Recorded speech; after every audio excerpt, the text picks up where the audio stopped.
gostava de perceber onde é que se sente as maiores lacunas de proteção no caso das empresas. São as PMEs, são as micro, são as nano? O que é que há trabalho a fazer nessa área? Eu acho que, sobretudo, a criação da necessidade da contratação de produtos mais abrangentes, as empresas, e aí entra o papel consultivo dos mediadores e dos corretores, em sensibilizar as empresas para produtos que tenham elevado nível de proteção. Normalmente, nós só pensamos nos seguros quando ocorre o sinistro e muitas das vezes o que acontece é que quando vamos participar do sinistro percebemos que o produto não tem cobertura.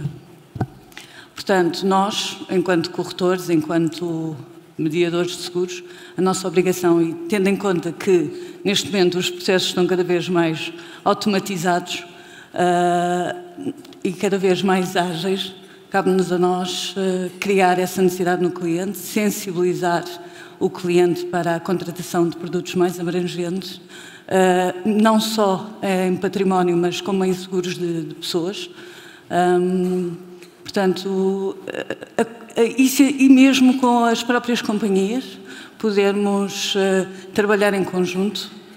Os produtos têm que estar cada vez mais adaptados à necessidade do cliente, à necessidade da cobertura para as inundações, os riscos catastróficos, os seguros de acidentes de trabalho, muitas das vezes com capitais insuficientes para poder garantir casos de incapacidade graves. Portanto, essas são as principais lacunas e nós, enquanto corretores e mediadores, temos esse trabalho a fazer junto dos nossos clientes. Andréa Dias, ramos como responsabilidade civil, ciberrisco, lucros cessantes, ou o que se chama interrupção de negócios, estão a dizer alguma coisa aos clientes? Sim. Há alguma sensibilidade para isso? Todos os dias, sim.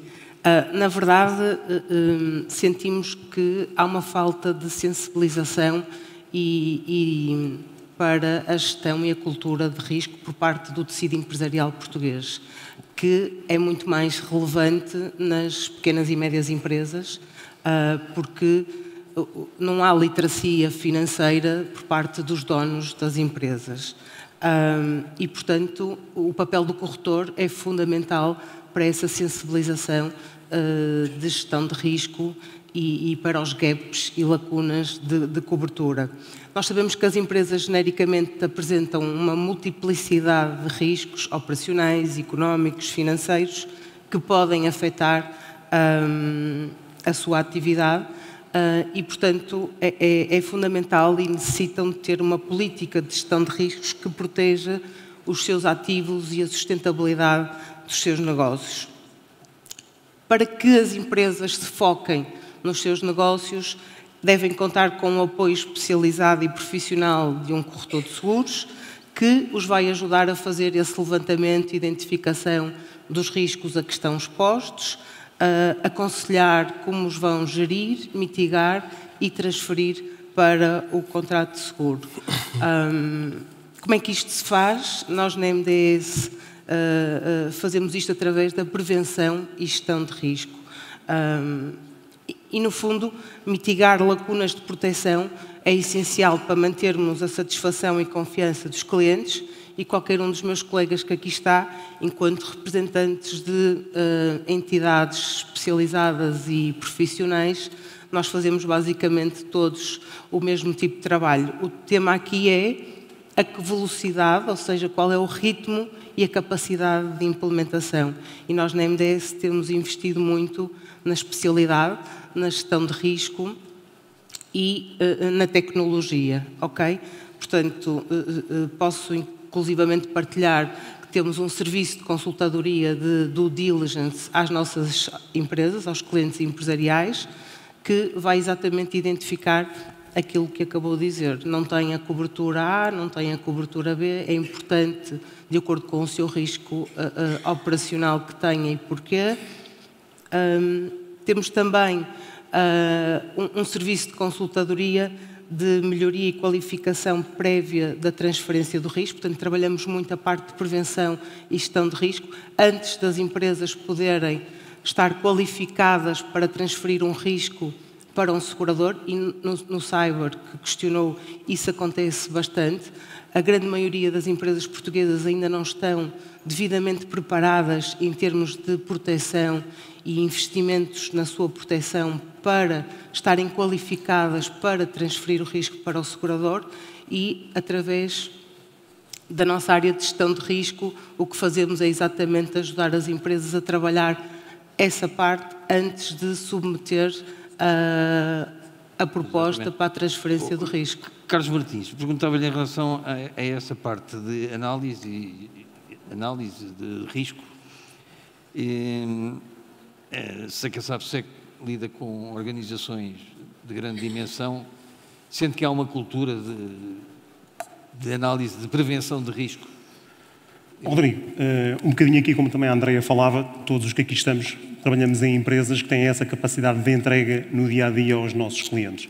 A SAPSEC tem, como diz, uma experiência muitíssimo grande nestes riscos corporativos, e é algo que as empresas cada vez mais valorizam, é esta política de identificação, de análise dos riscos e da participação do corretor enquanto um elemento essencial e coadjuvante naquilo que é a definição da política de gestão de risco das empresas e da melhor forma de a transferir para o mercado.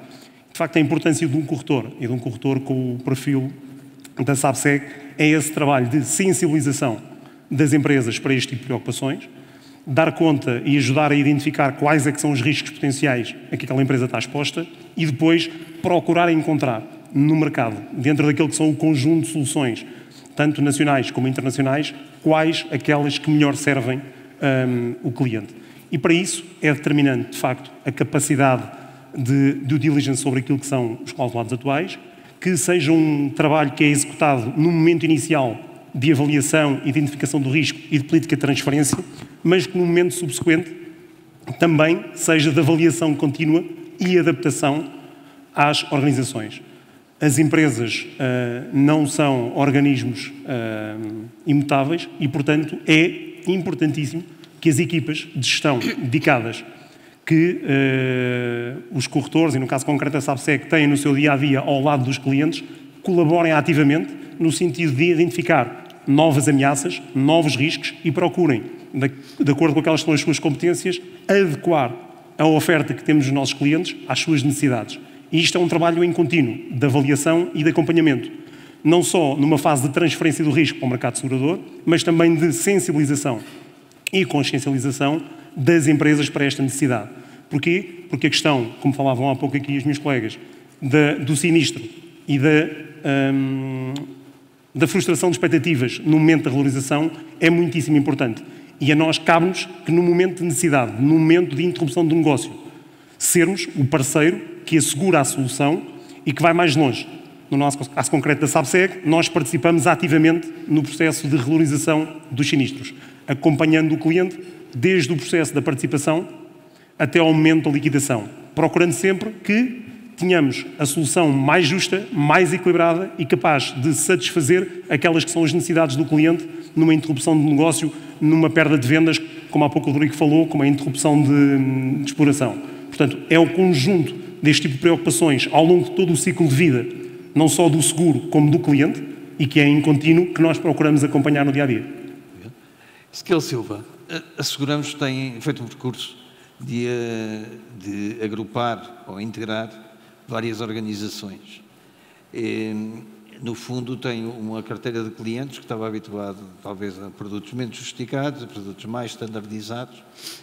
E qual é a importância de uma força de vendas bem instruída para conseguir despertar o interesse ou a atenção, melhor, a atenção das empresas, não necessariamente as grandes, as pequenas e médias? Bom, é um desafio, porque com a integração de várias empresas e dos clientes que essas empresas trazem consigo, nós acreditamos que o trabalho está bem feito, e está bem feito pelas pessoas que lideravam a empresa, pelas pessoas que trabalhavam especificamente esse negócio empresarial. Obviamente haverá necessidade de fazer, eventualmente, alguns ajustes, isto porque, como referiu o Carlos, as necessidades de seguro de uma empresa não são estanques, elas mudam com o tempo, seja pelo crescimento do negócio, pela entrada em novos mercados, pelo alargamento daquilo que é, no fundo, a atividade da empresa e, portanto, o nosso papel neste momento, agregando tudo, é poder ter um tronco comum e poder ter uma forma de atuação semelhante a vários níveis. Há muito trabalho a fazer, ainda tão ou mais importante do que introduzir ou apresentar novas soluções para novos riscos, como também já foi referido pelas colegas, nós deveremos olhar para a carteira que existe e procurar também trabalhar na cultura da melhoria do risco dos próprios clientes e procurar equipar melhor as apólices, alargando âmbito de garantias, diminuindo franquias, tentar fazer junto com as seguradoras que algum tipo de apólice não seja um conjunto de derrogações, de exclusões e condições especiais, porque temos alguma coisa ou muita coisa parecida com isto, nomeadamente ao nível das responsabilidades. Acho que é um caminho longo a fazer em algumas atividades, e falo, por exemplo, no caso da construção civil, quando analisamos algumas apólices de algumas empresas, de pequena ou de maior dimensão, notamos lacunas evidentes que, se calhar, na altura em que foi feita a subscrição, o risco poderia não existir, mas com o evoluir dos riscos e com, enfim, o surgir de novas necessidades, é necessário atuar aí e as seguradoras têm que nos dar um suporte grande. Portanto,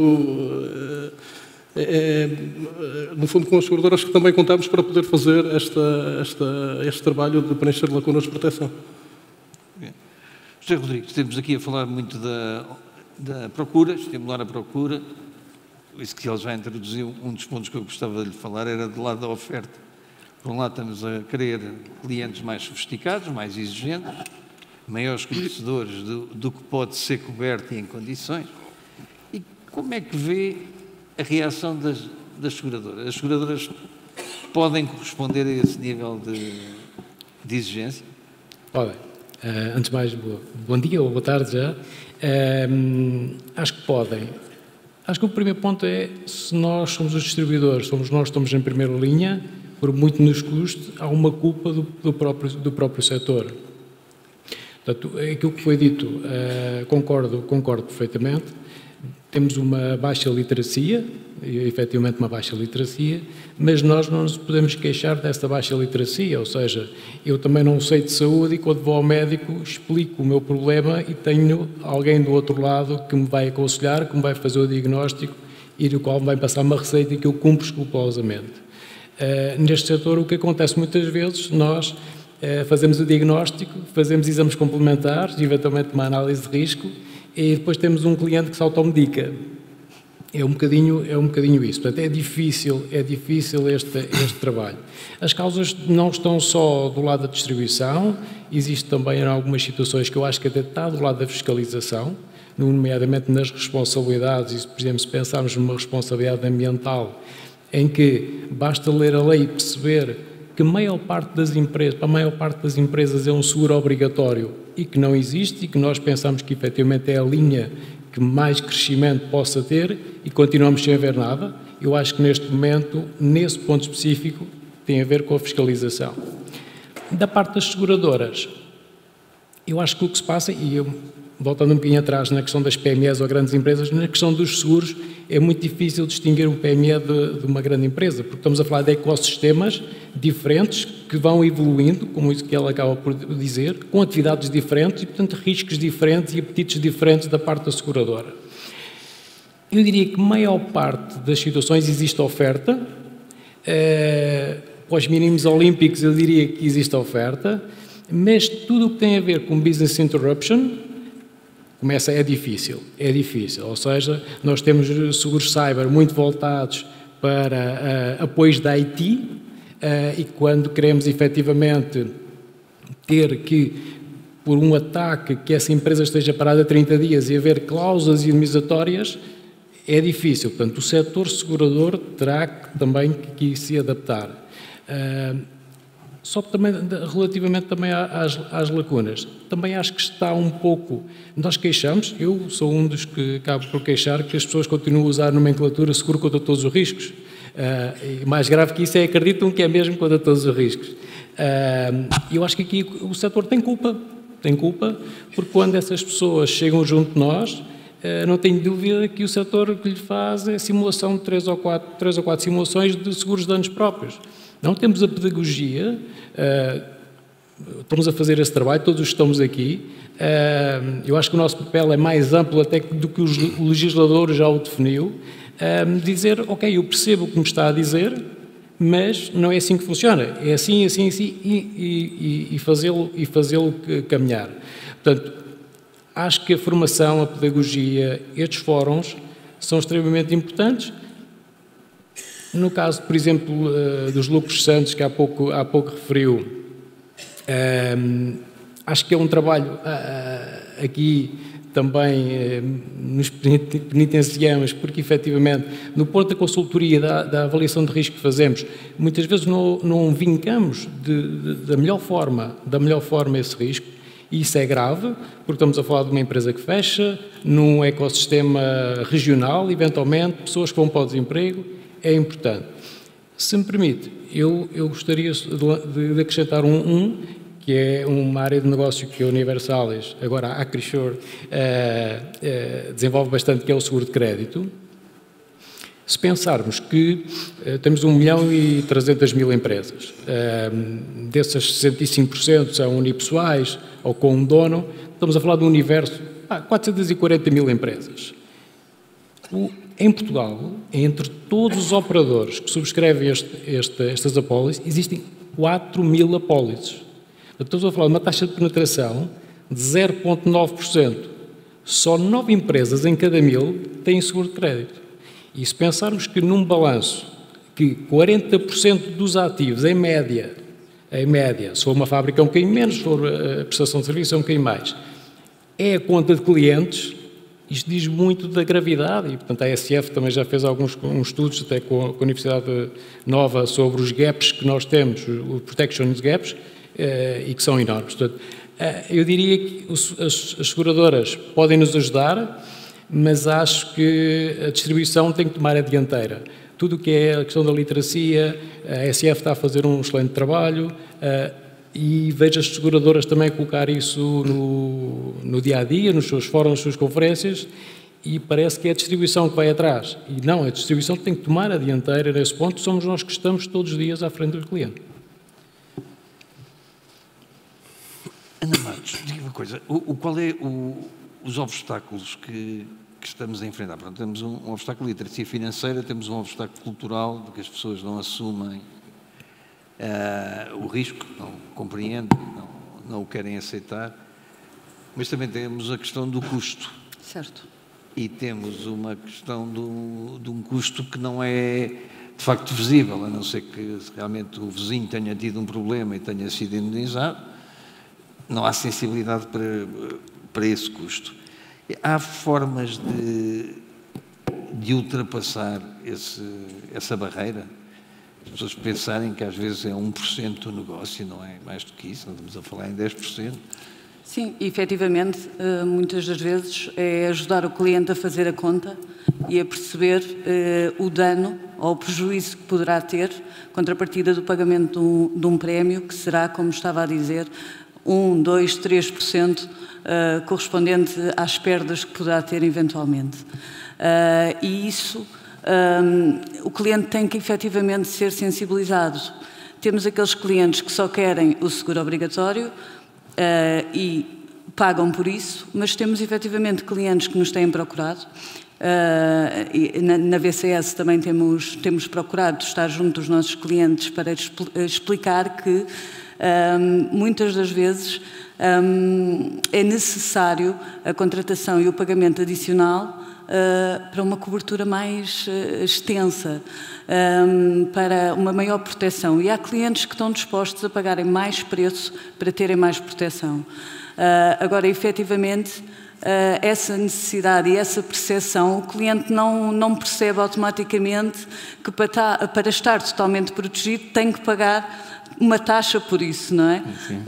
Eu ainda sou do tempo em que se fazia as contas à mão, a taxa versus os metros quadrados do património, aos acidentes de trabalho, massa salarial, etc. E antigamente, quando nós fazíamos a conta à mão em frente ao cliente, muitas das vezes eles apercebiam-se do custo que tinha, nomeadamente o Fundo de Acidentes de Trabalho, que paga uma comparticipação, ou o INEM, que paga outra, e muitas das vezes os clientes têm que ser sensibilizados que não estão a pagar só o prémio à companhia, estão a pagar impostos também, e uma maior proteção implica efetivamente um maior custo. Um maior risco para a companhia implica um maior custo para o cliente. Agora, o papel do corretor tem muito a ver com ajudar o cliente a percepcionar que está a pagar mais prémio, mas também está mais protegido. E não protege só os danos, eventualmente a responsabilidade civil ou os pequenos danos que ocorram na sua atividade. André, não sei se posso fazer esta pergunta assim, se me pode responder a isso, mas não há uma cultura de exigência? Quer dizer, os bancos não exigem maiores garantias por parte de seguros, da parte de a quem concedem crédito? Não há uma cultura de exigência, a consciencialização não pode vir por aí. Quando alguém, por exemplo, hipoteca um edifício para dar como garantia de um empréstimo e o banco dizer, sim senhor, mas esta garantia só me serve se houver um seguro, porque amanhã essa garantia pode-se pulverizar, não é? Há alguma cultura que possa ajudar os seguros a convencer as pessoas? Há os seguros obrigatórios, não é?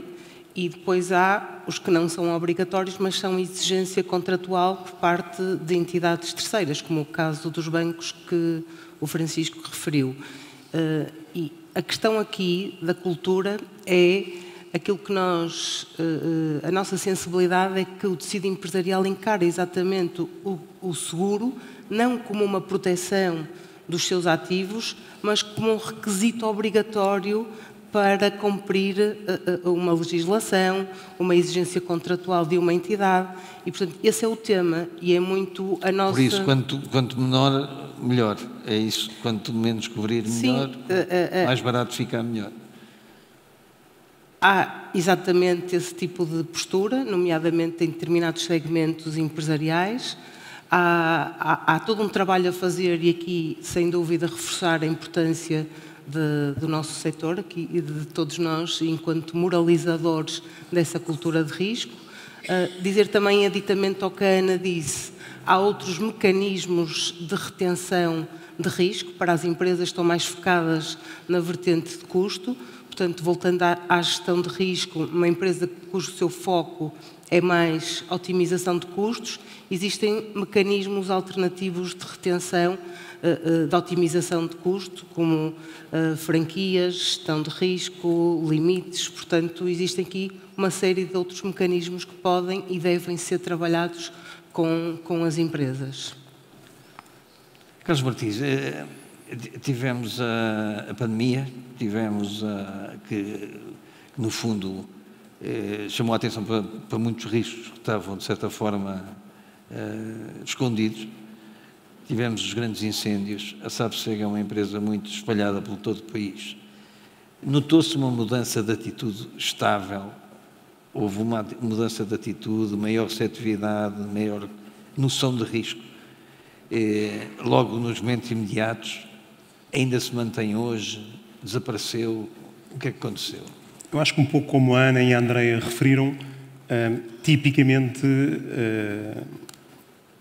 os empresários em Portugal preocupam-se com a gestão do risco logo imediatamente a seguir ao sinistro.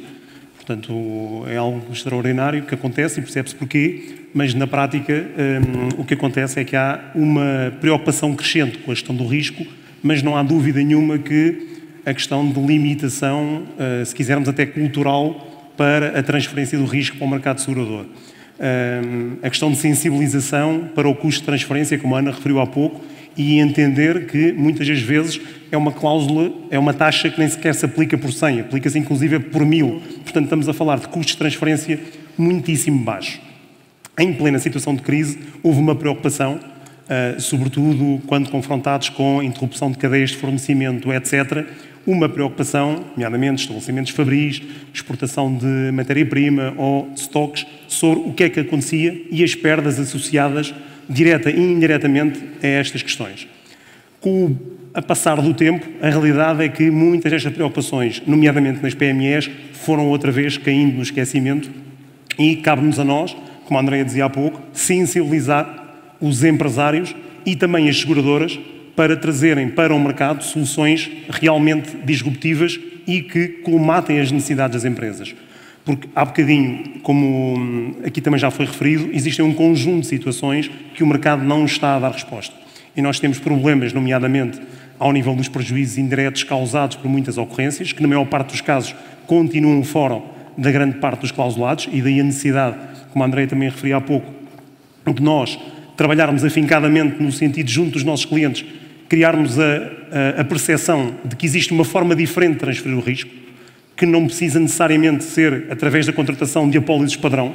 Existe a capacidade de negociar condições particulares, derrogações de exclusões, que adaptem aquilo que é a solução customizada para aquela empresa, para aquele perfil de atuação, para aquele risco operacional, àquela que é a realidade. E esse é um trabalho muitíssimo importante que nós temos que desenvolver cotidianamente e que permite também pressionar o mercado segurador para que traga para Portugal algumas respostas, e mesmo ao nível internacional nós temos, ao nível, por exemplo, como dizia há pouco aqui o meu colega, nos riscos cibernéticos, uma limitação de cobertura muitíssimo relevante. Os empresários, as empresas, as grandes organizações não estão preparadas para lidar com os riscos cibernéticos, sequer numa componente de intervenção direta, quanto mais quando eles resultam ou resultarem em danos materiais sensíveis para a organização. Porque, de facto, as seguradoras e as soluções que estão a colocar no mercado não garantem esse tipo de resposta. A cobertura de risco cibernético, eu não tenho dúvida que muitos daqueles empresários que estão a subscrever essa cobertura, e que é um número ainda muito reduzido em Portugal, portanto é claramente uma área de negócio com potencial de crescimento gigantesco quando assistimos a uma digitalização da economia como estamos a assistir, mas a realidade é que mesmo grandes organizações correm o risco de não estar suficientemente alertadas para o facto de perdas materiais que resultem de incidentes cibernéticos estarem completamente excluídos dos seus contratos. E aqui sim são dificuldades e lacunas de cobertura gravíssimas que podem ter impacto ao nível da continuidade do negócio e até das próprias organizações e que merecem um investimento da nossa parte no estudo de soluções e também de sensibilização dos clientes para esta realidade, no sentido de salvaguardarmos e termos uma gestão de expectativas mais equilibrada para o momento do sinistro. Ezequiel Silva, em relação a esta abordagem às empresas, que é muito importante, acha preferível chegar lá com um produto standardizado, mesmo sofisticado, mesmo com várias coberturas, ou tentar que as empresas aceitem um seguro por um custo de cada vez, digamos assim? Bom, vai depender sempre da análise casuística que fizermos, no caso do diagnóstico que fizermos àquilo que é a atividade da empresa, os riscos a que está exposta, e se uma solução standardizada responde a parte dos riscos e para outras é necessário contratar apólices com derrogações de exclusões, cláusulas especiais, etc. etc. Diria que naquilo que são os seguros mais básicos encontramos algumas lacunas. Nos patrimoniais, por exemplo, podemos trabalhar numa melhoria de condições com a inclusão de cláusulas especiais e derrogações, por exemplo, dos limites de potência em riscos elétricos, que é algo que as seguradoras não dão de base, na maior parte dos casos, e que só mais tarde, no momento em que há um sinistro, é que se verifica que há cobertura, mas não há garantia para o risco. E, portanto, não deixa de ser uma solução standardizada, mas que provavelmente vai necessitar a apólice de ter uma derogação ou uma exclusão que não faz sentido existir. Depois,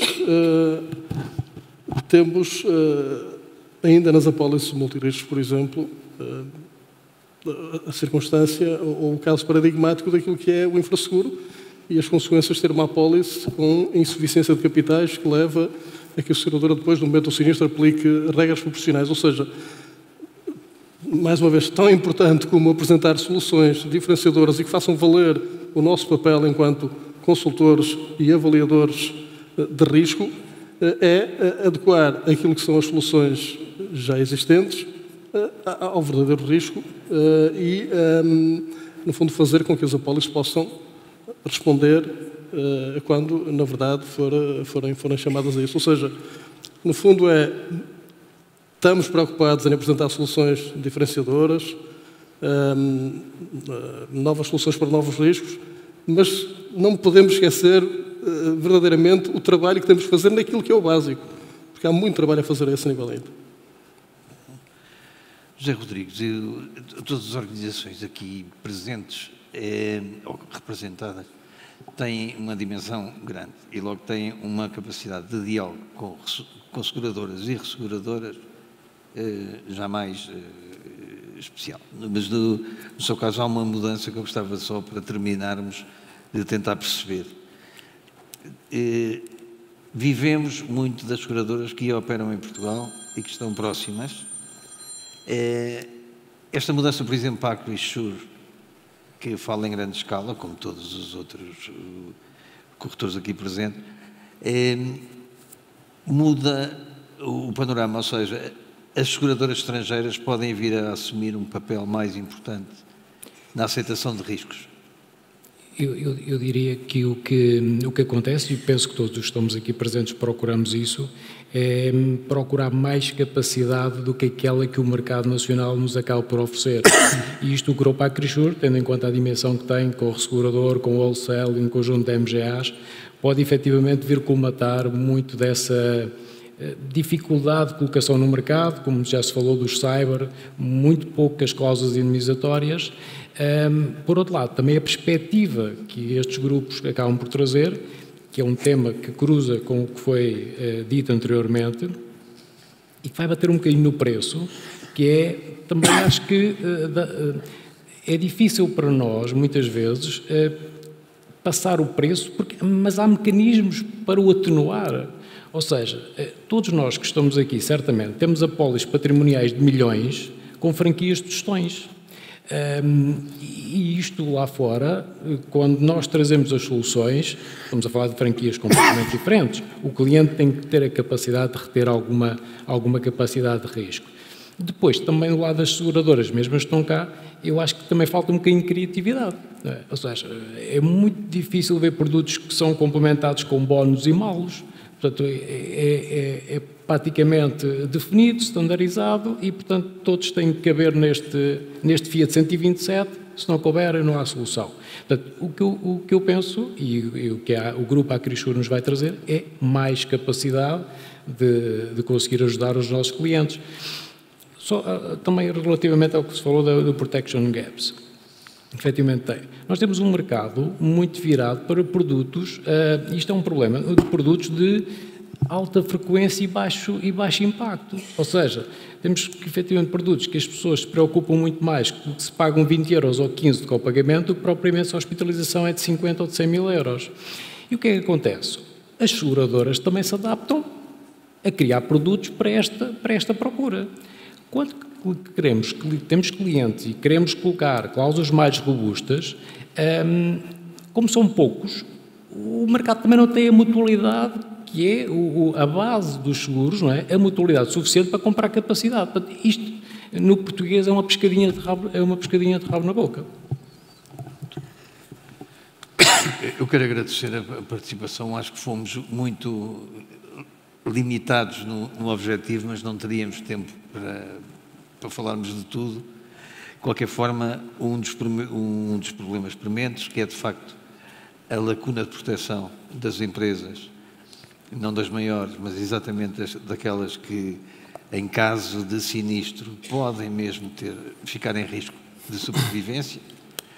E penso que diagnosticamos bem o problema. Há ideias e há soluções, mas há, de facto, voltamos à literacia, voltamos a ter aqui problemas genéticos que temos que ultrapassar. E só o tempo o fará. Até lá é oferecer melhores produtos e é tentar, passo a passo, convencer. Sim, só, se me permite, só para terminar, eu acho que isto volto a dizer, está muito no setor. Ou seja, as pessoas não se entregam ao distribuidor como se entregam ao advogado ou se entregam ao médico. É uma questão cultural. Nós vamos ao advogado e confiamos plenamente que nos vai ajudar a ter a solução, blindar o contrato. Na questão dos seguros é muito difícil. Nós arranjamos a solução, explicamos que aquela pessoa que viaja muito, sei lá, todas as semanas para Barcelona, precisa de uma assistência em viagem diferente, e ele depois sai à porta e tem um amigo que tem o mesmo BMW que paga menos 50 euros e depois a questão das coberturas não é muito... Portanto, eu acho que da nossa parte temos de estar mais ativos e, portanto, tudo o que a Universalis e a Crescer puder ajudar, ajudará com certeza. Muito bem. Muito obrigado. Muito obrigado. Muito obrigado. Obrigado.